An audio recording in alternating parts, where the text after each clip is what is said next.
जो बैंगन शौक से नहीं खाते उनको इस स्टाइल से बना के खिलाएं। हेलो एवरीवन, अस्सलाम वालेकुम, welcome back to my channel. क्या हाल है आपके? आई होप आप सब ठीक होंगे। आज मैं शेयर कर रही हूँ बैंगन की रेसिपी।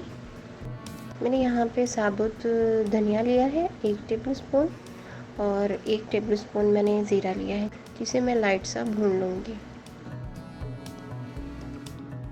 मैंने यहाँ पे 1 कप ऑयल लिया है। यहाँ मैंने बड़े साइज़ के 3 प्याज लिए थे, जिन्हें मैंने चॉपर में चॉप कर लिया है।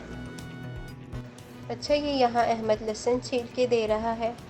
जब इसका मूड हो तो ये मेरी थोड़ी बहुत हेल्प करवा देता है। माशाल्लाह, ये मेरी छोटी सी हेल्प करके मेरे बहुत से काम आसान कर देता है। प्याज़ों को लाइट सा ब्राउन कर लेंगे। और यहाँ मैंने लिए हैं 2 टमाटर, इसे भी हम चॉप करके डाल देंगे।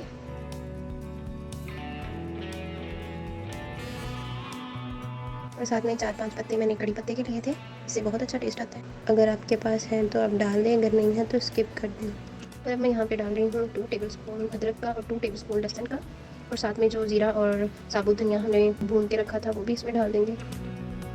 और 1.5 टेबल स्पून ही सॉल्ट डाला है। और 2 अदद मैंने सब्ज़ मिर्चें ली थी, इसको मैंने बारीक बारीक काट लिया है।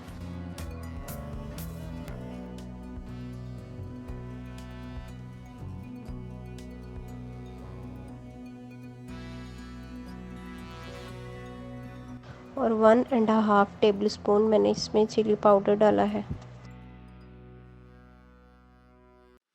देखिए मसाला कितना कलरफुल दिख रहा है। और 3 टेबल स्पून इसमें मैं ड्राई मेथी डालूँगी, इससे इसकी खुशबू और टेस्ट बहुत अच्छा आएगा। और मैंने बैंगन को इस तरह से कट लगा लिया है, और ताकि हम चेक कर सकें कि बैंगन अंदर से क्लीन है या नहीं। मैंने 400 ग्राम बैंगन लिए हैं, इनको मैंने अच्छे से धो लिया था 4 से 5 दफ़ा। मसाला भून चुका है, अभी इसमें मैं बैंगन डाल रही हूँ।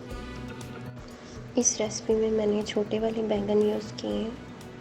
सेकंड नंबर पे ये जो हमने इसमें कट लगाए हैं, इससे मसाला अंदर तक जाएगा और बैंगन अंदर तक कुक होंगे। और अब 1 कप पानी इसमें मैं डाल दूँगी।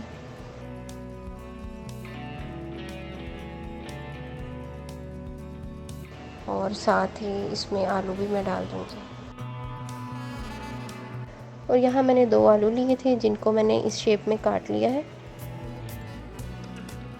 और अब इसे अच्छे से मिक्स कर लेंगे, और 10 से 15 मिनट तक इसको लिड लगाकर कुक होने देंगे।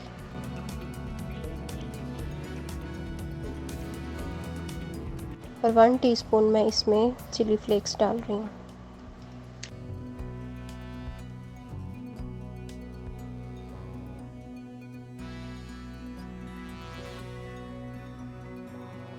लास्ट में मैं इसमें धनिया डाल दूँगी।